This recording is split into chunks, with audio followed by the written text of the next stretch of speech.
Today we are going to talk about a topic that I feel like is in alignment with my branding as America's sweetheart. Spiritual consumerism. So recently I got some new crystals for the store, for Unicult Supply Co. Got some really beautiful pieces. Small little advertisement here. Got some lapis lazuli dolphins. Got some little unicorn crystal unicorns that you can put on your altar. Got some beautiful quartz crystals. Every order actually that you do on Unicult Supply Co. this month gets a large quartz crystal for free. Any order over a certain amount. You can't get it if you just get the Unicult application. You have to get something else because you have to pay for shipping. But I got these new crystals and I brought them to my retreat, and I was being very generous with them, and I was giving them to my friends as well. And I made an offhand comment about how crystals, are probably, these crystals were probably, like, I was blessing the people who had mined these crystals. And I was saying, I don't know that the practices that created this pile of crystals were very good. And it freaked my friends out. And they were like, this made me very upset. I don't really want these crystals now that you brought up the fact that they were probably mined in a negative way. And CM Derp, you really are on a very small little amount of, I'm putting you in timeout. That's an option I have. You're in timeout. Figure it out. Just stop. Okay. So my friends were very upset about this, and they were like, well, we don't really want these crystals if they were not mined well. And I said, well, all crystals are not mined well. So like, how do we go with it? And so we had this long conversation, which is where this sermon comes from. Okay. So how do I, as an empath, as a person, as someone who cares about the planet deeply, how do I navigate capitalism? How do I navigate the fact that I need money to survive, that I want to buy, products to feel fulfilled, that I'm part of this system that has been deeply ingrained in my consciousness since I grew up in the 80s and the 90s, internalizing heavy amounts of brainwashing surrounding my self-worth, my self-identity, and products, as we all have. Okay, so any amount of time spent watching TV or commercials, we have the commercials at the beginning of the Unicult sermons, which are meant to highlight the ridiculousness of these demographic-centric, focused product placement brainwashes. I think I'll just share my experience, and then we can talk more about the implications of it on a larger scale. So I grew up reading a lot of magazines, watching a lot of TV, and doing my best to fit into larger society as a whole. I trusted that this planet was in alignment, and I trusted that the people who were taking care of me knew what was best. I think that's a very innocent way to view the world, and I think all children are at that level at some point. It took me a very long time to actually realize that the people who were guiding me were out of alignment and were actually not aware of my best interests, even though they said that they were. So when you watch a commercial that tells you that you're going to be truly fulfilled and truly happy, that's the underlying message. You're going to be truly fulfilled and truly happy if you buy this product. All the things that you wish for will become yours. You'll be a better person. You'll be more likable, lovable, efficient. All the things that we long for as people, you can have that with this product. And when you are naive and trusting, as you should be, because we should be in alignment, and most places in the universe are in alignment, you open yourself up and you say, well, you seem like an authority. You can say this to the TV, right? The TV seems like an authority. And so you internalize this information and you assume that it's true. And I remember being a teenager and becoming very disenchanted with this idea. You get into a relationship situation where your crush doesn't like you back. And then you think, well, I'm going to go to the mall and I'm going to get a cute outfit and they're going to regret not liking me. That's something that I really did experience. And then they start dating you, and then they break up with you. You say, well, I'm going to go to the mall and I'm going to buy something to feel better. This was the time that I grew up in, and I know we're changing a lot. There's a lot of different ways that we're approaching consumerism at this point, which also require, deep consideration. I mean, the aspect of corporate America sitting at a desk oftentimes involves a lot of online shopping to assuage the pain of being in a situation that you're trapped in. Physically and emotionally, you're at your job, and you can use this idea of shopping and buying to alleviate some of that pain. And we've been told so many times that by buying things, we are connecting with who we really are, that we are alleviating our suffering, that we're alleviating our pain, and that it will bring us to a state of fulfillment, of spiritual fulfillment. That's the underlying reality that is being sold to us in advertisements. Anybody who follows this path wholeheartedly eventually becomes disenchanted with it.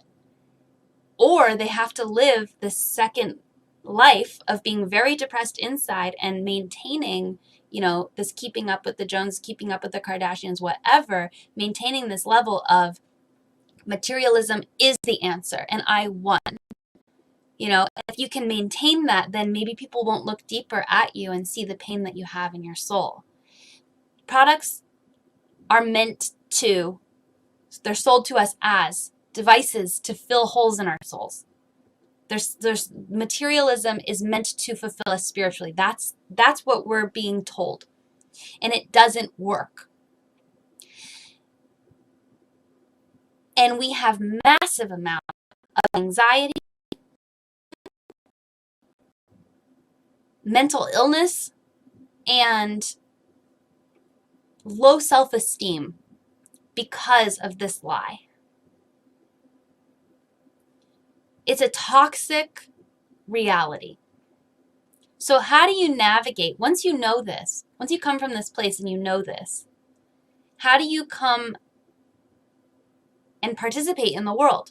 Once you become aware of all the brainwashing, of all the misalignment, how do you navigate the world? You still need to buy food. You still need to drive a car. You still need to buy clothes. You still need to express who you are in the context of our society. So where is the line? How do you navigate this? The way that I responded to this information was to kill myself. I was like, I can't handle participating in this toxic system. It implicates me. I feel like I'm hurting people by buying things that are hurting people. So how do I navigate it? And I didn't have an answer, so I wanted to exit. I said, this is too much pain. I don't want to hurt anyone. I'm just going to eliminate myself from the equation.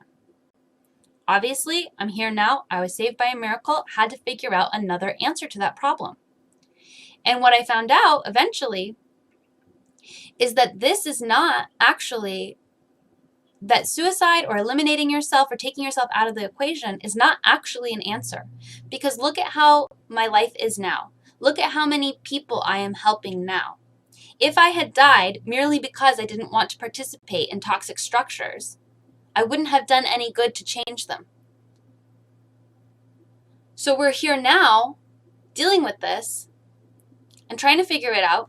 And we're being heavily trolled today. I apologize to all of the genuine-hearted people who have learned how to not spew their insecurity all over the chat room.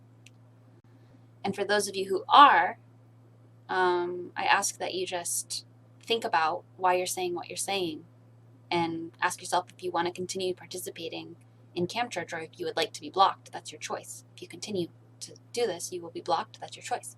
You can change your behavior. You can stay. Okay. So how do we navigate this? Killing yourself is not the answer. Eliminating yourself is not the answer.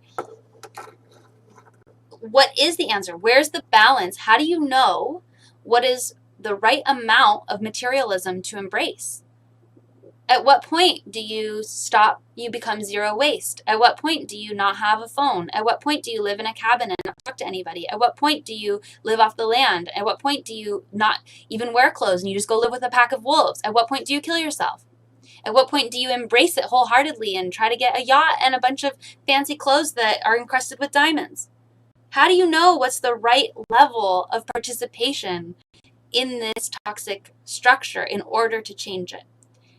And I have the answer. The answer is that your energy is the most important thing that exists. The world is important. The turtles are important. The trees are important. The atmosphere is important. Other people are important. But your energy is the most important because it's that which you have the greatest amount of power over. Your energy is that which you can change the easiest. And that's why we start with our own energy. So when we look deeply at our consumerism, at our behaviors, at what we approach as our desire to buy things, to identify ourselves with our products, to express ourselves through our products, to enjoy shopping as a dopamine boost, we have to dig really deeply, and we have to look at our energy with every dollar that we spend, with every dollar that we get. How can we feel truly fulfilled and truly happy and truly alive? When I buy crystals and I don't know where they were mined and I don't know what conditions they were mined under, I bless them. I feel each of them. I feel into the energy of if they have been taken from the earth with the earth's permission or not. Because that's something that people who mine these things don't realize, that some stones are meant to stay in the earth and some stones are meant to be pulled up for us. We are meant to use crystals right now. So I'm not the person mining these crystals, but I can at this point use them to heal them, to send love to. It's a direct connection. It's a direct line. It's a direct energetic connection to the place in the earth where the crystal was pulled. So I can use the crystal to send energy directly to that spot. I can use the crystal to send energy to every person who has touched it. And I can do what I can to open up their channels and align them so that these practices get better. This is an intangible reality, but what it does is, I believe it does energetic work, really, but what it also does is it helps me align and feel happy and comfortable using these tools in the highest possible way that I can use them. So when you're looking at other products, how do you align your energy in the best possible way? Understand why you're buying things. Understand why you're choosing to purchase certain things. Investigate different practices. Fast fashion, plastic consumption, polyester fibers, mining of metals for our electronics. Can you extend the life of your electronics? Can you extend the life of your clothes? Can you buy used? Can you bring your own cup to the coffee shop? Can you do these small things that can make a difference while you're still participating? That's all good to do. Everything we can do can help, but only until the point that it starts to affect your energy in a detrimental way.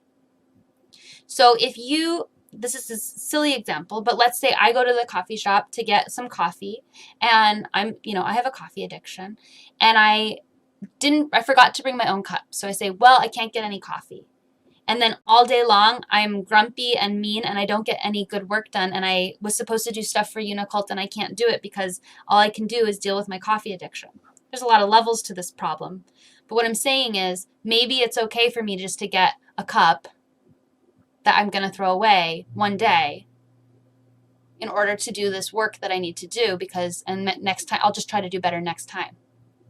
It's just like a little example of something, that you can use to understand, like, at what point do you just allow for yourself to participate in these systems so that you can do the work of your true heart, so that you can be shining as bright as you can shine. That is the point of consumerism. That's got to be the point of our materialism right now. What foods can you buy that are going to maybe support local farms, that are going to support, like, not support animal cruelty, that are going to support, a healthy planet and a healthy body?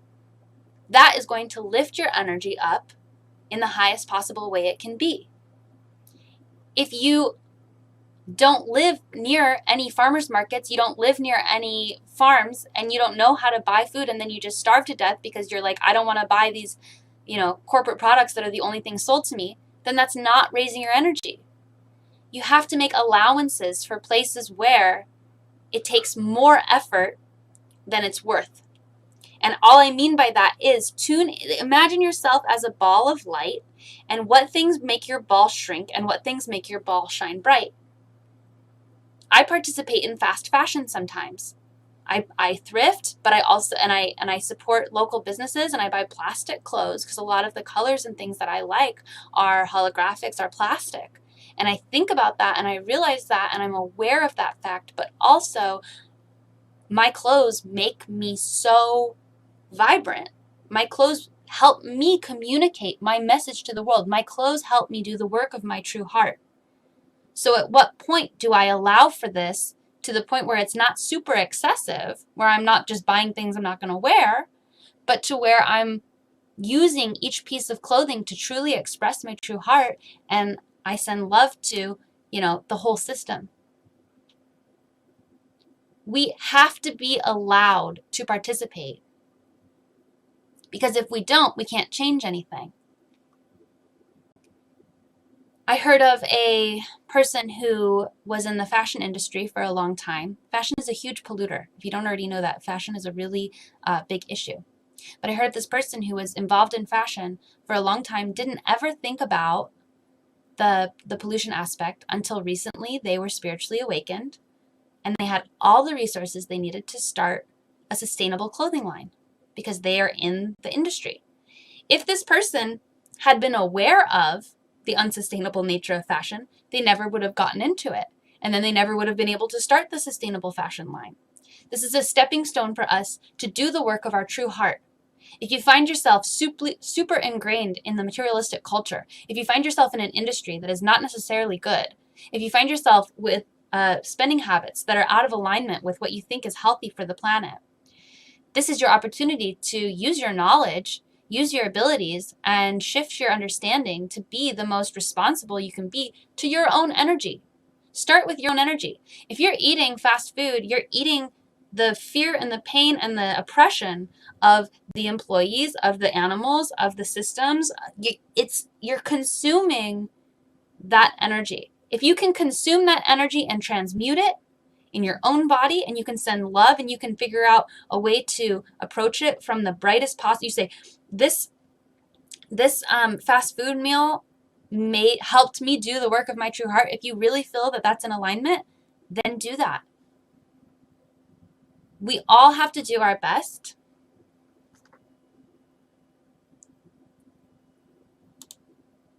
And give love to all the trolls. I think I can add people as moderators. Let me see. Will is going to be a mod.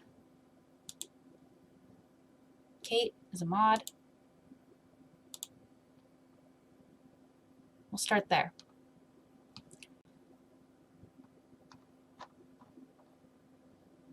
Vincent, we're going to start there, and then we'll move on. Okay, sorry about that interruption. Does anyone have any questions about this topic?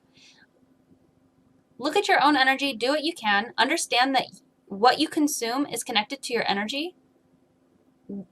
The level of toxicity and oppression that goes into a product, you are taking on when you buy and participate in that product, and you are part of that system, and you are oppressed by the oppression that created that product unless you learn how to transmute it.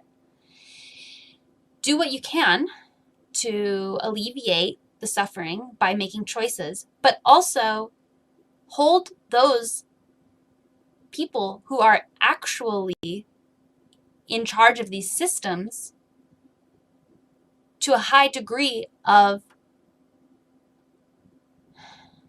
accountability. Plastic shouldn't be made. That's up to the government. That's up to the businesses that make it. Plastic should not be made the way that it's made. Nothing that can never biodegrade should be created. That is old technology. It's dumb. It's a bad idea, and it hurts everyone.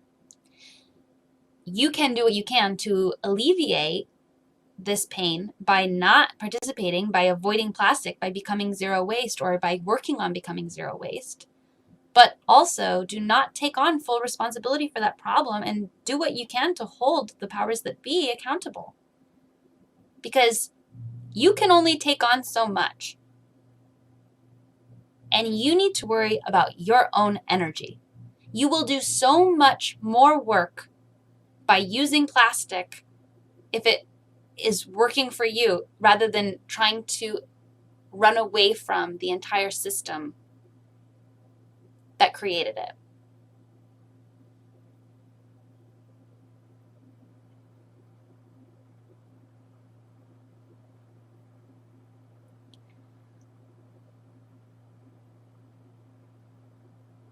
The only place that it's occasionally important in hospitals or medical equipment. Other than that, there's so many better materials. Yeah, I think even in the medical industry, we can find better solutions. I think we can.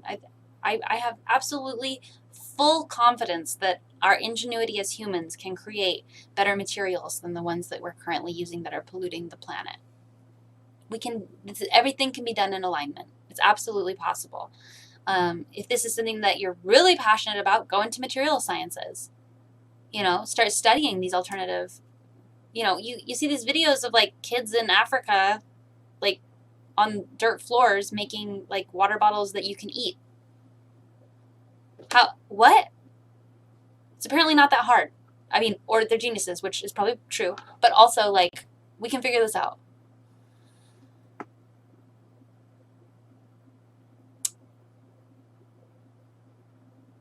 Kate. Will's got it. Okay. Good team. Good teamwork. Sorry about the disruption today in the chat room. I really apologize for that. I think now that we have mods, I didn't know it was so easy to set the mods. I would have done that earlier. I think it'll be better.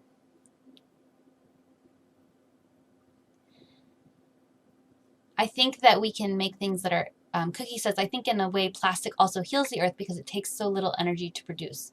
I don't even know that that's true, but even if it is, we can find something that's in alignment for all things in every way. So it can take very little energy, it can be biodegradable, etc. All right. Thank you for joining me for Cam Church. We'll see you next week. We'll get a better handle on these trolls. And, let's do a little closing prayer. Spirit of Uni, we send love to all the trolls. We send the hope of understanding that they will figure out whatever pain they're going through and not spew it all over other people. We pray for all the people who are sensitive, who are affected by that. And the Q&A is going to happen this week. Keep an eye out for it. Thank you all for... I don't even see the trolls anymore, honestly. Like, I worry about them for you guys, but to me, I'm just like... It's like, to me, it just looks like a little kid, like, throwing a tantrum, Sorry you're in pain. I don't know how to help you. All right. Spirit of Uni, thank you for this beautiful chat box, this beautiful chat, this beautiful Cam Church.